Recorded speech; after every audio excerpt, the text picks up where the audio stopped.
نضيء بنورنا الدنيا وننشر في الفضاء أملا ونعلي عزم همتنا فمن طلب العلا وصل. أعوذ بالله من الشيطان الرجيم. بسم الله الرحمن الرحيم. ويل لكل همزة لمزة الذي جمع مالا وعدده يحسب أن ماله أخلده كلا لينبذن في الحطمة وما أدراك ما الحطمة نار الله الموقدة التي تطلع على الأفئدة إنها عليهم مؤصدة في عمد ممددة. الحمد لله رب العالمين والصلاة والسلام على أشرف الأنبياء والمرسلين وعلى آله وأصحابه وأزواجه ومن تبعهم بإحسان إلى يوم الدين. أما بعد. گزشتہ کل ہم نے سورہ عصر کا ترجمہ اور اس کا مفہوم سنا تھا، جس میں اللہ تبارک و تعالیٰ نے 4 باتیں بیان فرمائی تھی. اسی طرح انشاءاللہ آج ہم سورۃ ہمزہ، جس کو ہم نے ابھی سنا، اس کے متعلق سنیں گے. تو سب سے پہلے اللہ تبارک و تعالیٰ نے اپنی سورت کو بسم اللہ الرحمن الرحیم سے شروع فرمایا، اور پیچھے بھی آپ بارہا سن چکے ہیں بسم اللہ کے متعلق کہ شروع کرتا ہوں میں اللہ کے نام سے جو بڑا مہربان نہایت رحم کرنے والا ہے. تو اس میں اللہ تبارک و تعالیٰ نے ایک بات یہ بھی بیان فرمائی کہ جب بھی ہم کوئی کام کریں تو اللہ کا نام لے کر کریں.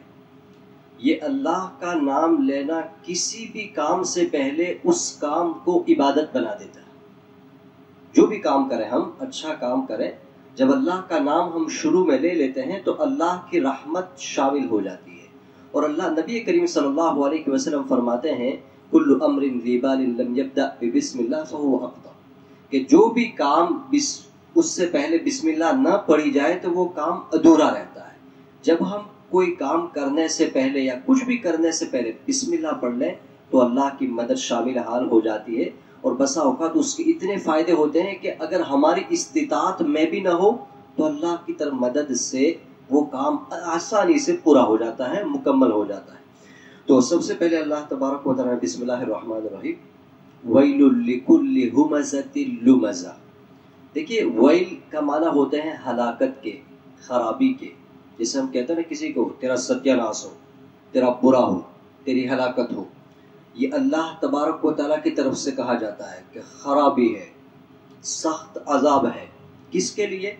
لِكُلِّ ہُمَزَةٍ لُمَزَةٍ، ہر اس شخص کے لیے جو ہمزہ ہو، لمزہ ہو. ہمزہ کہتے ہیں کہ لوگوں کی پیٹھ پیچھے ان کی برائی بیان کرنا. ایک اس کا معنی یہ ہوتا ہے. دوسرا معنی یہ ہوتا ہے کہ چغل خوری کرنا، کہ اس سے آپ نے کچھ بات لی اور اس کی بات لے کر کے اسی کے دوست کو یا دوسرے آدمی کو آپ نے اس کی بات کو پہنچائی برائی کے ارادے سے. کبھی تو ہم اچھائی کے ارادے سے کہ یار فلاں تو آپ کی بہت تعریف کر رہا تھا، تو اس میں برائی نہیں ہے. لیکن یہ کہ فلاں آپ کی ایسی مذمت کر رہا تھا، آپ کے متعلق ایسی غلط باتیں کرتا تھا، تو ظاہر سی بات ہے کہ آپ جس کے متعلق جس کو کہیں گے تو اس کے دل میں تو اس کی برائی آنی ہی ہے. تو پھر وہ اس کے متعلق کچھ کہے گا. جب وہ کہے گا تو اس کی بات لا کر پھر واپس اس کو کہے گا. یہ نہیں کہے گا کہ میں نے تیری ایسی بات لگائی وہاں، بلکہ سیدھا کہے گا کہ وہ آپ سے متعلق یہ کہہ رہا تھا. تو اس طرح بسا اوقات 2 آدمیوں کے بجائے 2 خاندانوں میں فساد برپا ہو جاتا ہے. اور اس طرح کے کئی لوگ ہوئے ہیں. آپ تاریخ پڑھیں گے، ہسٹری پڑھیں گے تو کئی لوگ ایسے ملیں گے کہ ان کے ادھر سے ادھر چگلی کرنے کی وجہ سے بڑی بڑی لڑائیاں ہوں گی. تو لہذا ان چیزوں سے ہمیں حتی الامکان بچنا چاہیے. تو ایک تو یہ ہو گئی کہ غیبت یعنی ہمیں کسی کی پیٹھ پیچھے یعنی کسی کی عدم موجودگی میں جب کوئی حاضر نہ ہو تو اس کی برائی کریں، اس سے بچنا چاہیے، کیونکہ یہ بہت بڑا گناہ ہے. اللہ تبارک و تعالیٰ نے قرآن میں اس کو تعبیر کیا ہے اپنے مردہ بھائی کے گوشت کھانے سے، کہ کہ کوئی انسان انتقال کر جائے، مر جائے اور اسی کے گوشت کو کوئی کھائے، پسند نہیں کرتا، کوئی نہیں کرے گا اس طرح سے، تو اس کو اللہ تبارک و تعالیٰ نے غیبت کرنے کو اس سے تعبیر کیا. تو یہ بہت سنگین گناہ ہے، اور اس کی سنگینی اس وجہ سے بھی ہو جاتی ہے کہ آپ جس کی غیبت کریں گے، یعنی جس کی بھی برائی کرتے ہیں. دیکھیے غیبت میں ہوتا یہ ہے کہ کسی آدمی کے اندر کوئی عیب پایا جاتا ہے اور اسی عیب کو آپ دوسروں کے سامنے یا کسی مجلس میں بیان کرتے ہیں، اس کو کہتے ہیں غیبت. اگر اس کے اندر عیب نہیں ہے تو پھر وہ بہتان ہو جاتا ہے، جو اس سے بھی بڑا گناہ ہے. تو جب کسی کے اندر عیب ہے اور آپ اس کو دوسروں کے سامنے بیان کرتے ہیں، اس کو کہتے ہیں غیبت. اب یہ غیبت جب آپ بیان کرتے ہیں تو سنگین کیوں ہو جاتا ہے؟ اس لیے کہ اس آدمی کو پتہ نہیں ہے جس کے متعلق آپ بات کر رہے ہیں، جس کی آپ برائی بیان کر رہے ہیں. تو جب پتہ نہیں ہوگا تو کیا ہوگا کہ کوئی اس کا دفاع کرنے والا بھی نہیں. آپ کے سامنے اگر کوئی بات کہے، آپ کو برا کہے، تو آپ سامنے سے جواب بھی دے دیں گے کچھ، لیکن جب آپ کے سامنے ہی نہیں ہوگا، آپ کو پتہ ہی نہیں ہے کہ آپ کے متعلق کیا کہا جا رہا ہے، تو آپ اپنی صفائی نہیں پیش کر سکتے. تو صفائی بھی پیش نہیں کر سکتے، دوسرا یہ کہ دفاع بھی نہیں کر سکتے کہ آپ کو کسی نے کچھ کہا تو آپ بھی اس کو منہ پہ سنا دیں، وہ بھی نہیں کر سکتے. تو اس لیے یہ غیبت بہت بڑا سنگین گناہ ہو جاتا ہے، اور یہ ایسے گناہ ہیں جن کو اللہ معاف نہیں کرتے. کیوں معاف نہیں کرتے؟ اللہ نے تو اس کو حرام کیا ہے، اور یہ بندے کا حق آپ دبا رہے ہیں کہ بھائی ایک مسلمان کا دوسرے مسلمان پر حق ہے کہ وہ اس کی غیبت نہ کرے، اس کو تکلیف نہ پہنچائے کسی بھی اعتبار سے، اپنے ہاتھ سے یا اپنی زبان سے. اسی لیے نبی کریم صلی اللہ علیہ وسلم فرماتے ہیں کہ اللہ تبارک و تعالیٰ کئی لوگوں کو ان کی زبان کی وجہ سے جہنم میں داخل کریں گے، صرف زبان کی وجہ سے، کہ نمازیں پڑھتا تھا، روزے رکھتا تھا، بہت کچھ کرتا تھا، لیکن بندہ زبان کا صحیح نہیں تھا. اس کی غیبت، اس کی غیبت، اپنی زبان سے کبھی اس کو برا کہہ دیا، اس کو گالی دے دی، یہ کر دیا، تو بہت سارے لوگ ان کو ان کی زبان کی وجہ سے جہنم میں پھینکا جائے گا. اللہ ہماری حفاظت فرمائے. تو اللہ تبارک و تعالیٰ نے اسی لیے بیان فرمایا ویل، ہلاکت ہے، خرابی ہے، عذاب ہے سخت. کس کے لیے؟ لکل ہمزہ، کہ ہر وہ شخص جو اس طرح سے لوگوں کی غیبت اور برائیاں بیان کرتا رہے. لمزہ یہ بھی اسی طرح کا ہے، لیکن اس میں فرق یہ ہوتا ہے کہ کوئی آدمی سامنے برائی کرے، کسی کے عیب تلاش کریں، سامنے اس کی مذمت کریں اور اس کی طعنہ دیں. طعنہ دیتے نا بہت سارے کہ بھائی تو یہ کرتا ہے، ایسا ہے، ویسا ہے. اب کبھی کبھی اس میں کیا ہوتا ہے کہ سامنے والا جواب دے دیتا ہے، لیکن بسا اوقات جواب نہیں دیتا. کیوں نہیں دیتا؟ اس لیے کہ جو آدمی اس کو طعنہ دے رہا ہے، جو عیب تلاش کرنے والا ہے، ہو سکتا ہے اس کا رتبہ بڑا ہو یا اس کے پاس کچھ پاور ہے، کچھ طاقت ہے. تو اگر وہ کچھ جواب دینے جائے گا تو مسئلہ اور زیادہ خراب ہو جائے گا. تو سامنے والا خاموش رہتا ہے کہ جانے تو اب کیا کریں گے، تو اس کے دل میں تکلیف ہوتی ہے، تو اسی تکلیف پر وہ صبر کر لیتا ہے. اسی لیے اللہ نے ان کا عذاب بھی ایسا سخت رکھتا ہے کہ جو آگ ہوگی نا، جیسے آگے بیان کر رہے ہیں اللہ تبارک و تعالیٰ، سیدھی دل پر لگے گی، سیدھی دل پر. اس پر ہم انشاءاللہ آتے ہیں. تو یہ جو صورت ہے اس کے متعلق علماء اور مفسرین بیان فرماتے ہیں کہ یہ صورت مکہ میں نازل ہوئی ہے، اس کی 9 آیتیں ہیں، اور اس کے نازل ہونے کا سبب یہ ہے کہ کافروں میں، مشرکوں میں ایک تھا اخنس ابن شریک، بعض نے امیہ ابن خلف، اور دوسرے آدمی کے متعلق بھی کہا کہ یہ وہ تھے جن کی وجہ سے یہ صورت نازل ہوئی، یا یہ سبب بنے. صورت تو نازل ہوئی لیکن یہ لوگ سبب بنے کہ یہ ایسا کام کرتے تھے. نبی کریم صلی اللہ علیہ وسلم کی غیبت بیان کرتے تھے اور آپ کے خلاف بہت زیادہ بکواس بھی کرتے تھے، اور مسلمانوں کو طعنہ دیتے تھے، عیب تلاش کرتے تھے اور اپنی مجلسوں کو اس سے سجاتے تھے. تو یہ اسی طرح کی، مطلب کبھی آدمی ہے نا اس طرح کی باتیں کرتا ہے. کیوں کرتا ہے؟ کہ اس کو اچھا لگتا ہے، مجلس میں اس کی واہ واہ ہوگی کہ یہ ایسا ہے کہ یہ کہتا ہے، یہ اس کو اور کسی کو نہیں چھوڑتا. تو کسی کو نہیں چھوڑتا تو اس سے آدمی بڑا نہیں بن جاتا بلکہ جہنمی بن جاتا ہے، جس کو اللہ تبارک و تعالیٰ یہاں بیان فرماتے ہیں. اور اسی لیے بہت سخت الفاظ میں اللہ تبارک و تعالیٰ نے مذمت بیان فرمائی، اسی لیے تاکہ ہم یہ کام کبھی نہ کریں. ہماری ذات سے کسی کو تکلیف بالکل نہ پہنچے، نہ ہمارے ہاتھ سے نہ ہماری زبان سے، چاہے کسی کے سامنے ہو یا کسی کی پیٹھ پیچھے. کسی بھی حال میں ہم کبھی کسی کی برائی بیان نہ کریں. ہم کریں گے تو کوئی ہماری کرنے ہی والا ہے. یاد رکھیے، ہم کر لیں گے آج کسی کی تو کل کوئی ہماری کرے گا. تو جب ہماری کوئی برائی کرے گا تو ہم کو کتنا برا لگتا ہے. تو ہمیں یہی سوچنا چاہیے کہ میں جب اپنے بھائی کے متعلق کچھ بری بات کہوں گا تو اس کو کتنا برا لگے. اسی لیے نبی کریم صلی اللہ علیہ وسلم نے فرمایا کہ لا یؤمن احدکم حتی یحب لاخیہ ما یحب لنفسہ، کہ تم مؤمن کامل اس وقت تک نہیں ہو سکتے جب تک تم اپنے لیے جو پسند کرتے ہو وہی اپنے مومن بھائی کے لیے پسند نہ کرنے لگو. تو ہمیں ان چیزوں کے اوپر خاص توجہ دینے کی ضرورت ہے، اور خاص طور پر رمضان کے مہینے میں، اس لیے کہ رمضان کے مہینے میں دن کے اوقات میں، رات کے اوقات میں عام دنوں سے ہٹ کر ہم زیادہ فارغ رہتے ہیں. یعنی عام دنوں میں کیا ہوتا ہے کہ ہمیں کھانا بھی رہتا ہے، اور اس طرح سے مثال کے طور پر بازار جانا یا ہمارے کچھ اور مشغلے رہتے ہیں.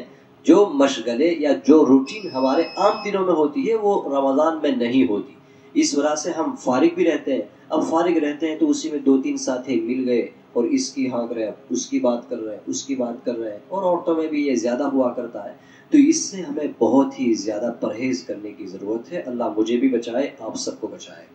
آگے اللہ تبارک و تعالیٰ تیسری بات بیان کرتے ہیں، الذی جمع مالا وعددہ، کہ جس نے مال جمع کیا، یا دوسری قرات کے مطابق جمع مالا وعددہ، کہ جو مال کو بہت زیادہ جمع کرتا ہے اور اس کو گنتا رہتا ہے، شمار کرتا رہتا ہے. دیکھیے، مال کے جمع کرنے کو اللہ نے یہاں برا بیان کیا، حالانکہ دوسری جگہ پر اللہ نے اس کو اچھا بھی کہا. اچھا کہا یعنی مالداروں کی اللہ نے تعریفیں کی ہے. مال جمع کرنا یہ برائی نہیں ہے، لیکن مال جمع کر کے اس کے حقوق ادا نہ کرنا یہ بہت بڑا سنگین عمل ہوتا ہے. اس لیے کہ اللہ تبارک و تعالیٰ نے انفاق یعنی خرچ کرنے کے اوپر اکسایا کہ اللہ کی راہ میں خرچ کرو، اللہ کے نام پر فقیروں کو دو، مسکینوں کو دو، محتاجوں کو دو، جو بھی ضرورت مند ہے اس کو دو، ہر راہ میں خیر کرو. اور آپ خرچ کرو. خرچ کب کرے گا انسان؟ جب پیسہ ہوگا تبھی تک خرچ کرے گا. اور ظاہر سی بات ہے کہ اس کے پاس کچھ جمع ہوگا تو کچھ اپنے لیے رکھے گا، کچھ لوگوں کو دے گا. تو مال جمع کرنا یہ برا نہیں ہے، لیکن مال جمع کر کے اس کے حقوق ادا نہ کرنا یہ بہت برا ہے. اور جب انسان اس کے حقوق ادا نہیں کرتا، حقوق میں کیا ہے؟ اس کی زکوٰۃ دینا. آپ کے جو رشتہ دار ہیں، آپ کے جو قرب و جوار میں رہنے والے لوگ ہیں، آپ ان کو اپنے مال میں سے کچھ دیں، اللہ کے لیے دے دیں، کچھ دیں. آپ دیں گے تو گویا کہ آپ اپنے مال کو ادا کر رہے ہیں. والدین کے اوپر خرچ کریں، اپنی اولاد پر خرچ کریں، اپنے بھائیوں پر خرچ کریں، ان کے حق بنتے ہیں ہم پر. تو یہ مال کے حقوق ہوا کرتے ہیں کہ آپ معاشرے میں مالدار ہیں تو آپ کے معاشرے میں جو فقراء ہیں ان کا آپ پر حق بنتا ہے کہ چاہے زکوٰۃ کے قبیل سے ہی صحیح، لیکن آپ ان کو دیں. جب دیں گے تو یہ مال آپ کے لیے برکت کا، رحمت کا، جنت میں داخل ہونے کا ذریعہ بنے گا. لیکن جب آپ نہیں دیں گے تو یہی آپ کے لیے وبال بن جائے گا. اسی لیے دیکھا یہی گیا ہے کہ عام طور پر جو لوگ زکوٰۃ ادا نہیں کرتے وہ آخرت سے پہلے دنیا میں عذاب میں مبتلا ہو جاتے ہیں. یعنی ایک تو ان کے اندر تکبر آ جاتا ہے، خود بھی نہیں آ جاتی کہ میرے پاس جو مال ہے کسی اور کے پاس نہیں. اور اللہ تبارک و تعالیٰ نے اس کی سب سے بڑی مثال قرآن میں دی ہے قارون کی، جس کو بہت زیادہ مال دے رکھا تھا. اتنا زیادہ مال دے رکھا تھا کہ کہتے ہیں کہ اس کے خزانوں کی جو کنجیاں چابیاں تھیں اس کو اٹھانے والے کئی پہلوان ہوا کرتے تھے. بہت مال تھا اور اپنے لاؤ لشکر سمیت نکلتا بھی تھا وہ لوگوں کے درمیان. تو بہت کچھ اس طرح سے اس نے کیا. تو اس کی اللہ نے مثال دی کہ پھر اس کے مال کا اس نے حق ادا نہیں کیا، نافرمانی کی، مزید اترانے لگا. تو اللہ نے اس کو اس کے مال سمیت زمین میں دسا دیا. تو یہ عذاب آیا. تو پھر لوگ کہنے لگے اچھا ہوا ہمیں اللہ نے بچا لیا، ہمارے پاس مال نہیں تھا، اچھا ہوا. تو مال جب انسان کے پاس آتا ہے تو عام طور پر یہ دیکھا گیا کہ جب وہ اس کے حقوق کو ادا نہیں کرے گا تو اس کے اندر بخل آ جاتا ہے. بخل کہ چاہے کتنا بھی مال آ جائے، کتنے ارب پتی کھڑپ پتی بھی وہ بن جائے، لیکن اس کے پاس حرص میں کوئی کمی نہیں ہوتی. کیوں؟ بخل ہے. اس کا دل ہے ہی نہیں دینے کا، ایک روپیہ بھی نہیں چھوڑے گا کہیں بھی، بلکہ کسی کو کچھ دینے کا نام ہی نہیں. تو یہ اس کے اندر ایک کنجوسی اور بخل والی صفت آ جاتی ہے. جب یہ صفت آتی ہے تو وہ کیا کرتا ہے؟ اپنے ہی مال کو دیکھتا رہتا ہے، شمار کرتا رہے گا، دیکھتا رہے گا، گنتا رہے گا، بینک بیلنس چیک کرتا رہے گا اور اسی پر فخر کرے گا، چلو بہت ہے، بہت ہے، بہت ہے، بہت کچھ ہے، بہت کچھ ہے، اور خرچ کچھ نہیں کرے گا. تو اس کی وجہ سے اس کو ایسا بھرم بن جاتا ہے، اس کے دماغ میں، مائنڈ میں یہ چیز آ جاتی ہے تو میرے کے پاس مال ہے تو بہت کچھ ہے. وہ سمجھتا ہے بہت کچھ ہے میرے پاس، کوئی میرا کچھ بگاڑ نہیں سکتا، کوئی میرا کچھ کر نہیں سکتا. تو جیسے انسان ہوتا ہے نا کہ جب حکومت ہوتی ہے، پاور ہوتا ہے، تو پاور کی طاقت میں، جوش میں بہت کچھ وہ کر گزرتا ہے. تو یہ انسان مال کے بھرم میں جو بیچارے غریب مسکین ہوتے ان کا مذاق اڑاتا. اور ایسا ان لوگوں نے بھی کیا تھا کہ جب کوئی مسلمان اگر اس کے پاس کم مال تھا، نبی کریم صلی اللہ علیہ وسلم نے اعلان کیا کہ بھائی اللہ کے راستے میں نکلنا ہے، جس سے جو کچھ بند پڑ سکتا ہے، جو کچھ ہو سکتا ہے اللہ کے راستے میں دے. تو کچھ لوگ آئے اور انہوں نے اچھا خاصا مال دیا. کچھ لوگ آئے کہ ان کے پاس کھجور کے چند دانے تھے تو وہ لے کر کے آئے. تو کچھ لوگ مذاق اڑانے لگے کہ دیکھو یہ دینے کے لیے آ گئے، ضرورت اتنے کی اور اتنا دے کر کے آ گئے. تو اللہ نے سخت منع کر دیا کہ ہم نے یہ نہیں کہا کہ اتنا دو، ہم یہ نہیں کہتے کہ تم 1,00,000 روپیہ ہی لکھاؤ، 1,00,000 روپیہ ہی دو. نہیں، 1 روپیہ بھی دو. اگر آپ 1 روپیہ دے سکتے ہیں 1 روپیہ دو. آپ کا دل دے ہونا چاہیے. تو وہ دیکھا جاتا ہے. اللہ تبارک و تعالیٰ دلوں کو دیکھتے ہیں، کیفیت کو، کمیت کو نہیں دیکھتے، کیفیت کو اللہ تبارک و تعالیٰ دیکھتے ہیں. تو جب مال کو انسان اس کے حقوق ادا نہیں کرتا، اس کی زکوٰۃ نہیں دیتا، تو پھر اس میں تکبر میں اور زیادہ آگے نکل جاتا ہے. اسی لیے زکوٰۃ کو کہا گیا کہ یہ مال کا میل کچیل ہے. جو ہمارے پاس مال ہوتا ہے، یعنی عام طور پر جو مال ہوتا ہے تو اس کی ہم زکوٰۃ نکالتے ہیں نا، تو اس کو کہتے ہیں یہ اس کا میل کچیل ہے. اسی لیے نبی کریم صلی اللہ علیہ وسلم زکوٰۃ لیتے نہیں تھے اپنے لیے. کبھی بھی کوئی زکوٰۃ لے کر کے آیا کہ صدقہ دے کر کے یا رسول اللہ یہ صدقہ ہے، تو آپ نے دے دیا کسی کو کہ ہم زکوٰۃ نہیں کھاتے. آپ زکوٰۃ نہیں کھاتے تھے اور یہ آپ کی صفت تھی، اور اسی لیے آپ کے خاندان والے ہیں تو ان کے لیے بھی زکوٰۃ جائز نہیں تھی. تو یہ جو کہ لوگوں کا میل کچیل ہوتا ہے. کیا مطلب ہوا کہ جب آپ نے اپنے مال میں سے زکوٰۃ نکال دی تو آپ نے اپنے مال کو پاک صاف کر دیا، ستھرا کر دیا، جو بھی اس میں میل تھا سب الگ کر دیا، اور یہ مال اب اللہ کی حفاظت میں آ گیا. اسی لیے اللہ نے قرآن میں اعلان کیا ہے یمحق اللہ الربا ویربی الصدقات، کہ جو لوگ سود کھوری کرتے ہیں اللہ ان کے سود کو مٹا دیتا ہے، اور جو لوگ صدقہ دیتے ہیں، زکوٰۃ دیتے ہیں، اللہ ان کے مال میں بڑھوتری کرتے ہیں، اضافہ کر دیتے ہیں، مال بڑھا دیتے ہیں. اور اسی لیے علماء نے بیان فرمایا، اور یہ دیکھنے میں بھی آتا کہ جو لوگ زکوٰۃ نہیں دیتے تو اللہ تبارک و تعالیٰ کی طرف سے ان کو مبتلا کر دیا جاتا ہے سود کھوری میں. جو لوگ اپنے مالوں کی زکوٰۃ نہیں دیتے وہ کس میں مبتلا ہو جاتے ہیں؟ سود کھوری میں، کہ بیاج لینے لگتے ہیں، سود لینے لگتے ہیں، کہ سود پر اس کو قرضہ دے دیا، سود پر اس کو قرضہ دے دیا، اور اسی کو کہتے ہیں کہ بھائی یہ ہمارا منافع ہے، حالانکہ اللہ نے صاف منع کر دیا. تو جن لوگوں کے پاس بھی جس قدر مال ہے، دیکھیے مال اللہ نے زکوٰۃ واجب کی ہے مالداروں پر، لیکن نفلی صدقات کا دروازہ کھلا رکھا ہے. تو وہ کوئی غریب مسکین یہ بھی خرچ کر سکتا ہے، وہ بھی اللہ کے لیے کسی کو کھلا سکتا ہے. آپ اگر کسی کو کھانا نہیں کھلا سکتے چائے پلا دو. کسی کو آپ 10 روپے نہیں دے سکتے 1 روپیہ دے دو. اگر آپ کی 1 روپیہ دینے کی استطاعت ہے تو آپ بھی ان لوگوں میں شامل ہو جائیں گے جو اللہ کے راستے میں دیتے ہیں، اور مال کی جتنی وعیدیں آئی ہے اس سے بچ جائیں گے. اللہ تبارک و تعالیٰ بیان فرماتے ہیں کہ وعددہ، کہ وہ مال کو گنتا رہتا ہے، اور گننے کی وجہ سے کیا اور مزید انسان میں بخل پیدا ہوتا ہے کہ وہ گنتا رہتا ہے، اچھا اتنا ہے، خرچ نہیں کر رہا. اس لیے کہ دیکھیے مال کا فائدہ تبھی ہوگا جب آپ اس کو خرچ کریں گے. اسی لیے عربی میں عام طور پر جو مال پہلے زمانے میں جو ہوتا تھا نا، وہ زیادہ تر لوگ اس کو کہتے تھے ذہب، سونا. تذہب، ہم جو عربی پڑھنے والے ہیں سمجھنے والے ہیں، ذہب کا معنی ہوتا ہے جانے کی. تو اسی لیے بیان کرتے ہیں کہ ذہب یعنی جو سونا ہوتا ہے وہ جب آپ کے پاس سے جائے گا تبھی آپ کو فائدہ ہوگا، ورنہ فائدہ نہیں ہوگا. آپ اپنے پاس رکھے رہیں گے کیا فائدہ ہے؟ کچھ بھی نہیں، جب بس پیلی چیز ہے دیکھتے رہو. لیکن جب آپ اس کو خرچ کریں گے، اس کے بدلے میں کوئی چیز لیں گے تو آپ کو فائدہ ہوگا. تو مال جب آپ کے پاس رہے گا تو ہو سکتا ہے آپ کے لیے وبال بھی بن جائے، اور بسا اوقات اسی وجہ سے اپنی جان کے لالے پڑ جاتے ہیں بہت سارے لوگوں کو کہ اس کی مال کی وجہ سے اس کی جان چلی گئی. تو اللہ ہم سب کی حفاظت فرمائے اور ہم سب کے پاس جتنا بھی مال ہے اللہ ہم کو خرچ کرنے کی توفیق عطا فرمائے اپنے رشتہ داروں پر، عزیز و اقارب پر، گھر والوں پر، یا جو بھی ہمارے دوست و احباب ہیں ان پر، یا جو بھی فقراء مساکین ہیں اللہ ہم سب کو دینے والا بنائے، لینے والا نہ بنائے، دینے والا بنائے. یحسب ان مالہ اخلد، اللہ فرماتے ہیں کہ وہ مال کو گنتا رہتا ہے اور سمجھتا ہے، اس کا خیال یہ ہے کہ اس کا مال اس کے پاس ہمیشہ رہے گا. سمجھتا ہے نا انسان کہ جب بہت بڑا مالدار ہے تو وہ سمجھتا ہے کہ میرے پاس مال ہے، میں اپنے مال سے بہت کچھ کر سکتا ہوں، میرا یہ بھی ہو سکتا وہ ہو سکتا، اگر میں قید و بند میں مجھے پولیس نے پکڑ لیا تو مال دے کر کے میں نکل جاؤں گا، اگر میں بیمار ہو گیا تو بڑے سے بڑے ہسپتال میں اپنا علاج کروا لوں گا، میرا کوئی کچھ نہیں کر سکتا. مال جمع کیجئے، اس کے حقوق ادا کریں گے تو انشاءاللہ بیماریاں بھی نہیں آئے گی، اللہ بیماریوں سے بھی آپ کو بچا لیں گے اور بہت ساری چیزوں سے اللہ بچا لیں گے.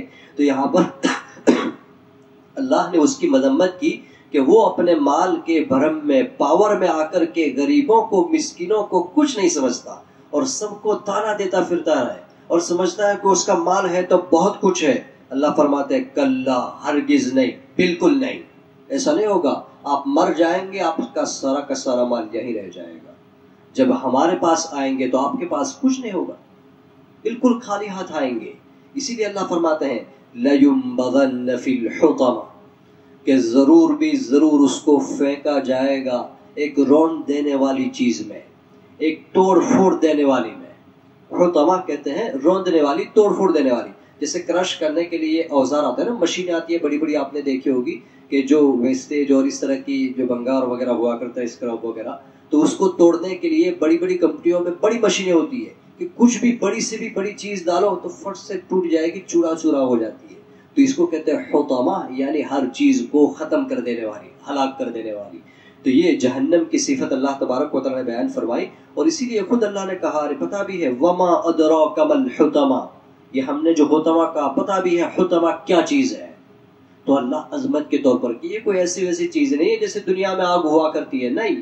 نار اللہ الموقدہ، اللہ نے خود بیان فرمایا کہ حطمہ کیا ہے، نار اللہ الموقدہ، اللہ کی سلگائی ہوئی آگ ہے، اللہ کی روشن کی ہوئی آگ ہے.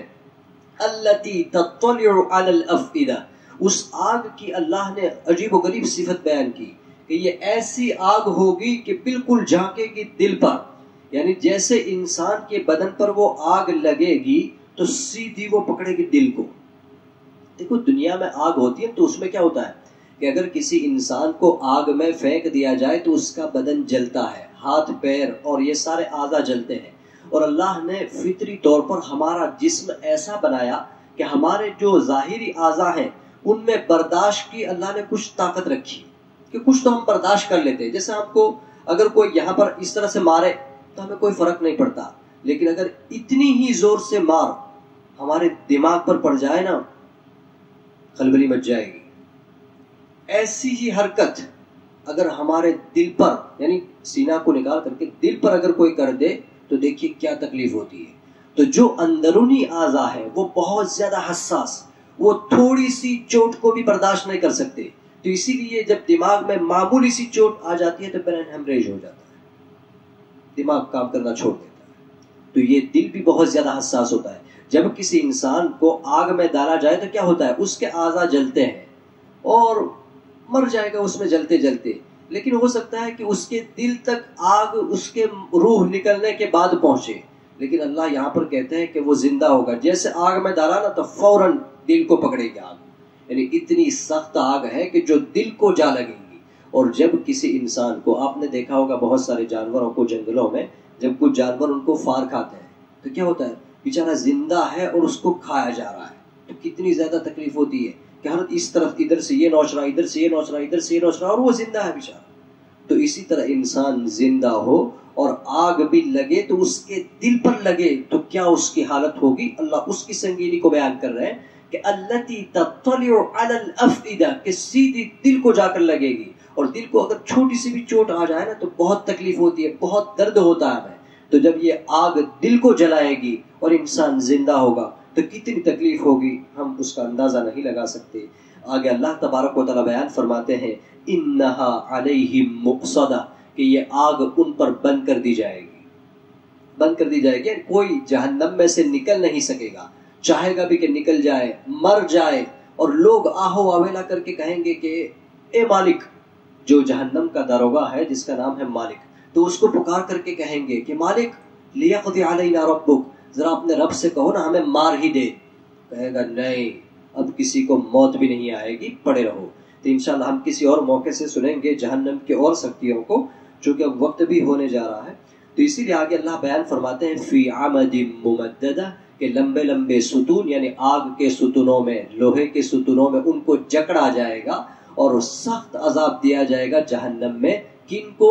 جن کے متعلق اللہ نے شروع آیت میں بیان فرمایا وَيْلٌ لِكُلِّ هُمَزَةٍ لُمَزَةٍ الَّذِي جَمَعَ مَالًا وَعَدَّدَهُ، کہ بہت سارے مال جمع کرنے والے ایسے ہوتے ہیں کہ جو غریبوں کا، مسکینوں کا مذاق اڑاتے ہیں، ان سے کھیلتے ہیں اور ان کو بری بری تانے دیتے ہیں کہ ارے کچھ کرتے نہیں ہیں، یہ ہے وہ ہے، آ جاتے ہیں۔ تو اس طرح اگر آپ کو نہیں دینا تو مت دو، لیکن کسی کو کبھی تانا مت دو، یہ بہت سنگین ہو جاتا ہے اور آپ کو جہنم کی کھائیوں میں پہنچا دے گا۔ اللہ تبارک و تعالیٰ میری آپ سب کی ان چیزوں سے حفاظت فرمائے اور ہمیں ایک دوسرے کا خیال رکھنے والا بنا دے، اور ہم میں سے جس کے پاس جس قدر مال ہے اس مال کا حق ادا کرنے کے اللہ ہم سب کو توفیق عطا فرمائے۔ وآخر دعوانا ان الحمد للہ رب العالمین۔